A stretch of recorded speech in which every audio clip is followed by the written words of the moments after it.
নবীজির একজন সাহাবী নাম তার আব্দুল্লাহ আনসারী রাদিয়াল্লাহু তাআলা আনহু।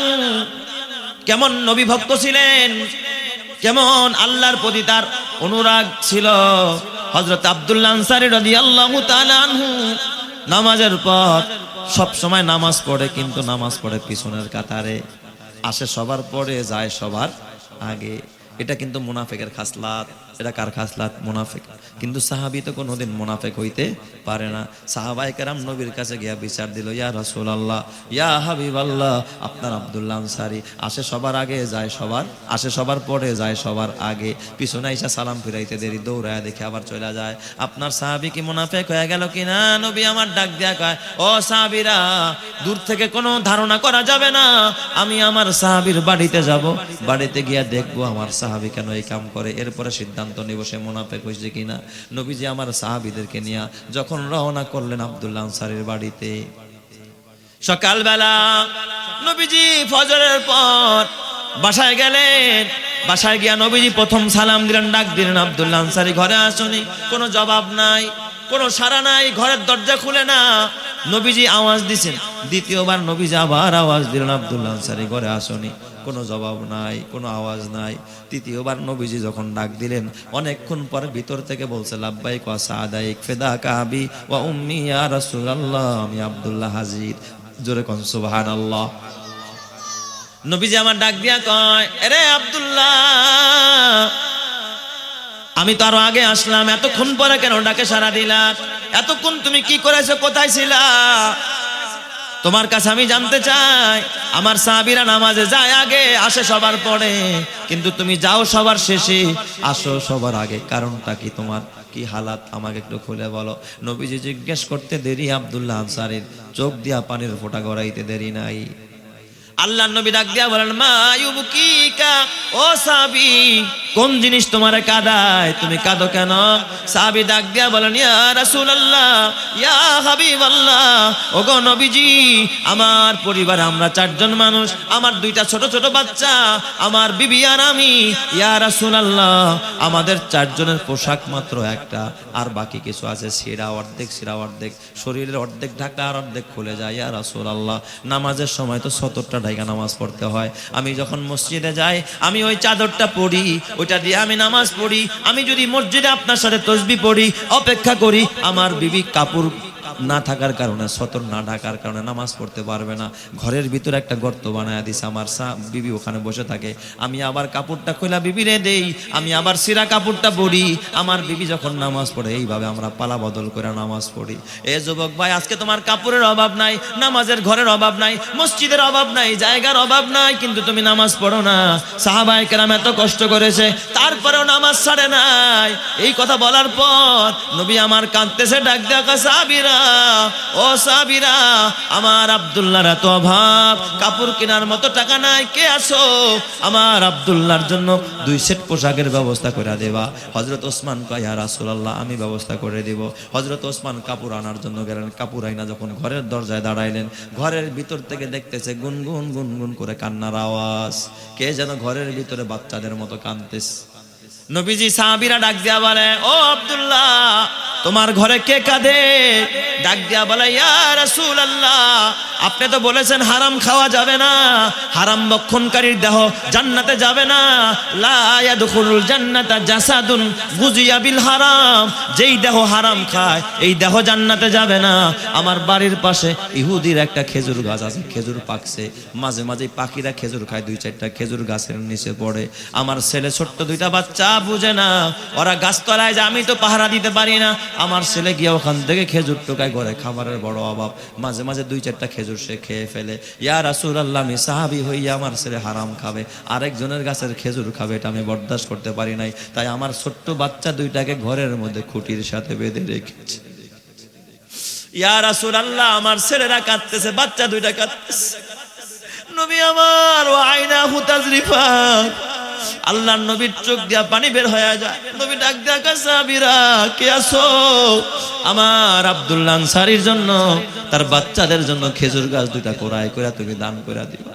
হযরত ওসমান ডাক দিয়া, আবার ইহুদিরা ডাকাও। ইহুদিরা ডাকানো হল। সুযোগ সন্ধানী মানুষ ডাক দিয়া বলে খেজুর গাছ দুটা বিক্রি করে দাও। ইহুদি কয় না আমি বিক্রি করব না। কয় তুমি যা চাও তার বিনিময়ে বিক্রি করে দাও। কয় বিক্রি করতে পারি যদি এর বিনিময়ে তুমি আমার 20টা খেজুর গাছ দিতে পারো। হযরত ওসমান ডাক দিয়া কয় 20টা না, আমার একটা বাগান তোমারে দিয়া দিমু, এর বিনিময়ে তুমি খেজুর গাছটা তুমি বিক্রি করে দাও। এই একটা বাগান দিয়া খেজুর গাছটা করায় কইরা এই খেজুর গাছ দুইটা হযরত আব্দুল্লাহ আনসারীকে দান করে দিলেন। চিৎকার মেরে কন্না আল্লাহু আকবার। ইব্রাহিম আলাইহিস সালাতু ওয়াস সালামকে অনেক পরীক্ষা দিতে হয়েছে। আগুনের পরীক্ষা, নমরুদ তাকে ধরে আগুনের মধ্যে ফেলায় দিছে। 40 দিন পর্যন্ত ইব্রাহিম নমরুদের আগুনের মধ্যে, কয় দিন? 40 দিন। আল্লাহ তাআলা ডাক দিয়া কয় কুলনা ইয়া নারু কুনি বারদাও ওয়া সালামান আলা সাবু মূসা ইন্না লামুদরাকুন। ও মূসা আমরা তো ধরা খায়া গেলাম। ইন্না লামুদরাকুন, মূসা গো ওই যে দেখো ফেরাউনের বাহিনী দেখা যায়, এখন ধরা খায়া গেছে। সামনে নদী, নদীতে ঝাঁপ দিলে ডুববে মরমু। আর ডাইনো ফেরাউনের বাহিনী বামেও পেছনেও, যাওয়ার কোনো রাস্তা নাই। মূসা পয়গম্বর তখন কি বলেন দেখেন কেমন ঈমান। সব একদিকে, মূসা একা একদিকে। ডাক দিয়া বলে কাল্লা ইন্না মাইয়া রাব্বি সায়াহদিন। খবরদার, না না না, তোমরা ভয় পাও না, চিন্তা করো না। আমাদের সাথে যদিও দুনিয়ার কেউ নাই, কিন্তু আছেন একজন, তিনি কে? আরো জোরে বলেন না, আমাদের সাথে আছেন কে? ইন্না মাইয়া রাব্বি সায়াহদিন। আমার রব আমার সাথে আছে, আমার রব আমার রাস্তা দেখাবে। আল্লাহ ডাক দিয়া কয় পয়গম্বর মূসা ওয়া আলকিমা ফি ইয়ামিনিকা। ও মূসা তোমার ডান হাতে ওটা কি? তুমি ফালায়া দাও, নদীর মধ্যে বাড়ি মারো। যখন আঘাত করেছে আল্লাহ 12টা রাস্তা বানায়া দিছে। 12টা রাস্তা দিয়া মূসা নবী পার হয়ে ওপার চলে গেছে। চিৎকার মেরে কান্না আল্লাহু আকবার। মূসা নবী পার হয়ে কয়ে গেছে, ওপারে চলে গেছে। ওপারে পার হয়ে গেছে।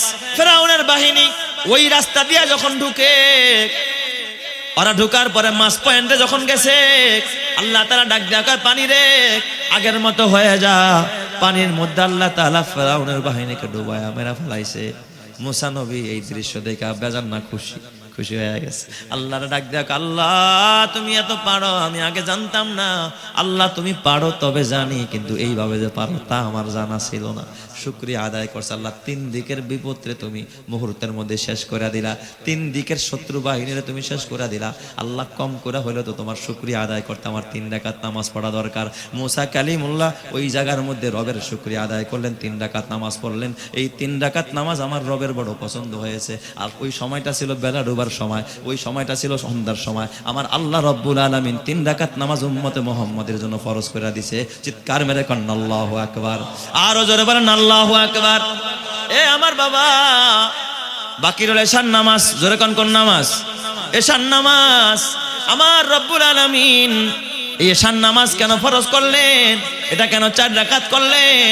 আমার আল্লাহ তার একজন জলিল কদর পয়গম্বর হযরত দাউদ আলাইহিস সালাম, তিনিও ছিলেন একজন পয়গম্বর, এবং সারা পৃথিবীর বাদশাহ তার ছেলে হযরতে সুলাইমান আর তার বাবা হযরতে দাউদকে আল্লাহ তাআলা এ বাবা বাদশাহী দান করেছিলেন। সর্বপ্রথম যেই নবী বাদশাহী পায় তার নাম দাউদ, আর এর পরবর্তী যিনি বাদশাহী পাইছে ওই নবীর নাম হযরতে সুলাইমান আলাইহিস সালাম।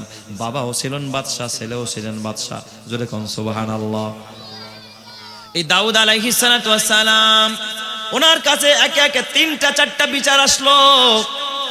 দাউদ আলাইহিস সালাতু ওয়াস সালাম বিচার করতেছে, কিন্তু আল্লাহ তাআলা তার ঘরে একটা নিয়ামত দান করছে। ছোট্ট দাউদ, ছোট্ট বাচ্চা। বাবায় বিচার করার পরে ছেলে কয়, বাবা বিচারটা এমনে না করে এমনে করলে ভালো হইতো। বাবাই দেখতেছে আমার থেকে আমার ছেলের বুঝটা বেশি ভালো। সুবহানাল্লাহ। যেরকম সবাই পাপা খামনাহা সুলাইমান, আল্লাহ বলে আমি এই বিচারের বুঝ আমার সুলাইমানকে দান করে দিলাম।